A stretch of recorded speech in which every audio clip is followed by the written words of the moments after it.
আসসালামু আলাইকুম। আপনারা অনেকেই আমার বর্তমান কন্ডিশন সম্পর্কে জানতে চাইছেন, অনেকে মেসেজ করতেছেন। আমি আসলে আমার পরিস্থিতি বলার মতো কোনো ভাষা আমার কাছে নাই আর কি। আমি এত পরিমাণে অসুস্থ। অনেকে হয়তো জানেন যে আমার প্রথমে ডেঙ্গু হয়েছিল। ডেঙ্গু হওয়ার পরে ডেঙ্গু আমার মোটামুটি ঠিক হয়েছিল, হসপিটাল থেকে আমার রিলিজ দিয়ে দিয়েছিল। এরপরে শুরু হয় আমার মেন সমস্যাগুলো আর কি। এখন চিকিৎসা চলতেছে। আজকে থেকে আমার ট্রিটমেন্ট শুরু আর কি ঢাকাতে। আমি আসলে আপনাদেরকে কি বলবো, আমার বলার মতো কোনো ভাষা নেই। আমার মুখ দিয়ে কোনো ভাষা আসতেছে না। কারণ আমি এই কথাগুলো যদি বলি, আমার পরিবারের লোকজন দেখবে। অনেকে মনে করতেছেন যে হয়তো উনি হয়তো ছোটখাটো অসুস্থ, কিন্তু আমি ছোটখাটো কোনো অসুস্থ না। আমার কথাগুলো এলোমেলো হয়ে যেতেছে, আমি কথা বলতে পারি না আর কি। এটা হচ্ছে আমার মেন সমস্যা। সিটি স্ক্যান, এমআরআই, আরো যত পরীক্ষা আছে আমার আসলে মনে পড়তেছে না। আমি যে ইয়ারফোন লাগাই দেখছেন, ইয়ারফোন লাগাই রাখছি আর কি। ইয়ারফোন লাগাই রাখছি, আমি কথা মনে থাকে না আমার আর কি। আমি ভুলে যাই আর কি। তো এই ভুলে যাওয়ার কারণ হচ্ছে যে আমি প্রথমে শুরুতে যেভাবে কথা বলছিলাম ওইভাবে এখন কথা বলতে পারতেছি না। কারণ হচ্ছে যে আমি তোতলাই আর কি। বেসিক্যালি আমি কোনো সময় তোতলাই না। তো আমার যে অসুস্থতা সেটা হচ্ছে যে প্রথমে আমি ডেঙ্গু আক্রান্ত হয়েছিলাম। এরপরে হচ্ছে আমার ডেঙ্গু থেকে আমার এই এক সাইড, এই পাশ বিশেষ করে এটার কাজ করতেছে না। হ্যাঁ, এটা পুরাটাই আর কি, এটা কাজ করে না। তো আমি এভাবে ঝুলাই রাখছি এখন আর কি। কারণ আমি যখন ডাক্তারের কাছে যাই তখন এটা প্রবলেম হয় আর কি।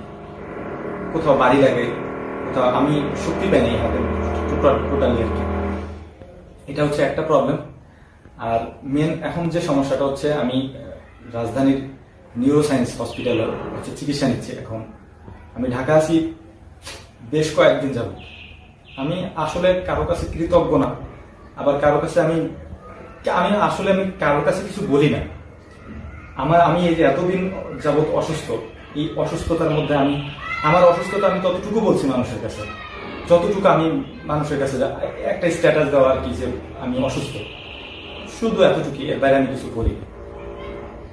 তো যে মানুষগুলা আমার সাথে জড়িত, আমি এগুলো ভাষায় আপনাদের কাছে বলতে পারবো না। আমার নানু বিশেষ করে, এই মহিলা কাঁদতে কাঁদতে ওনার মনে হয় চোখের পানি শুকাই গেছে আর কি। আমি আসলে আমার কোনো ভাষা নেই কিছু বলার মতো।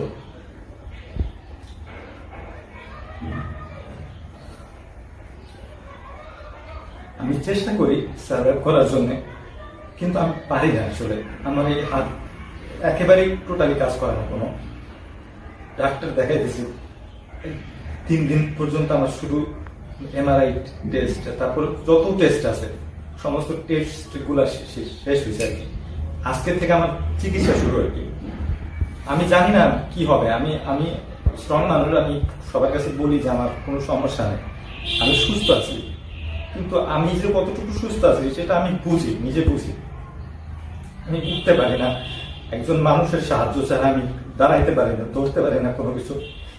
এটা যে ভাই কত কষ্টের একটা বিষয়, এটা আমি আসলে কারো বুঝাতে পারবো না।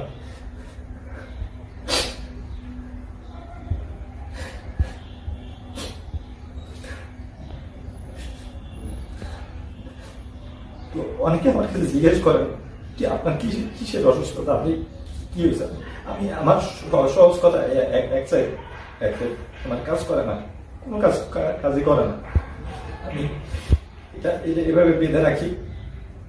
এখন আমি যে বললাম না আপনাদেরকে, আমি ফোনে কথাগুলো রেকর্ড করা, আমি কাউকে চিনি না।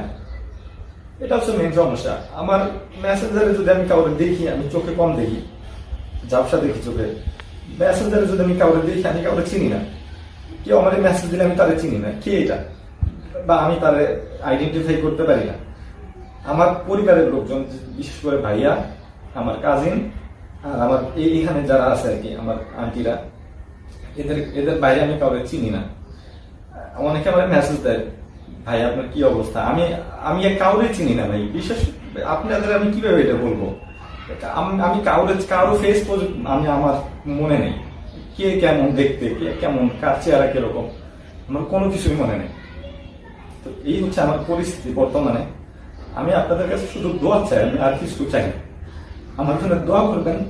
আমার বাবা মা আছে, তারা আমার জন্য যথেষ্ট করতেছে। আমার নানা তো নাই, আমার নানু। এই মহিলার কথা কি বলবো বলেন, ফোন দিয়ে আমি কারোর সাথে কথা বলি না। বিশেষ করে আমি কারোর সাথে কথা বলি, আমি কারোর সাথে কি কথা বলবো, আমি কথা বলতে পারি না।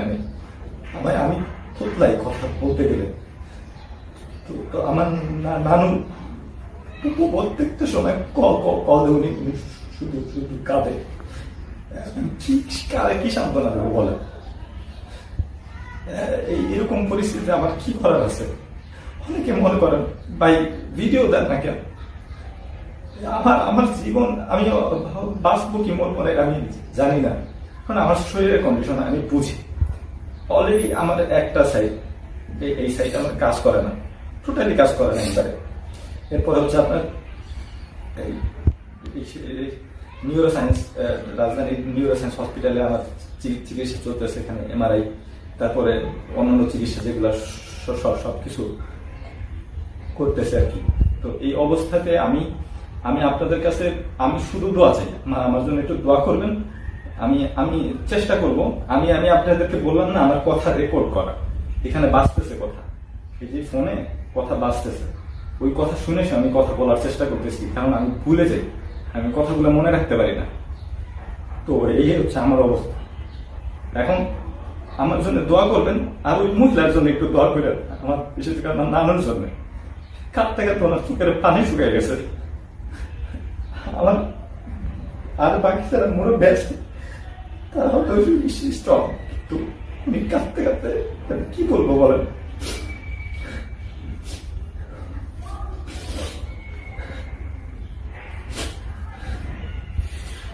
আমার জন্য দোয়া করবেন, আল্লাহ যেন আমার সুস্থ করে।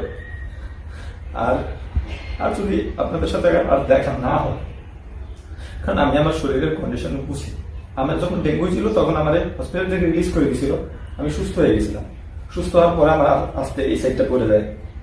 এরপরে শুরু হয় আমার মূল অসুস্থতা, মাথার এক সাইডে পেইন, এবং এটা আমি সহ্য করতে পারি না। 4-5 জনের আমার ধরে রাখে মাথা ব্যথার জন্য, আমি সহ্য করতে পারি না এগুলো। আমি কথা বলতে পারতেছি না। আমার জন্য দোয়া করবেন। আসসালামু আলাইকুম।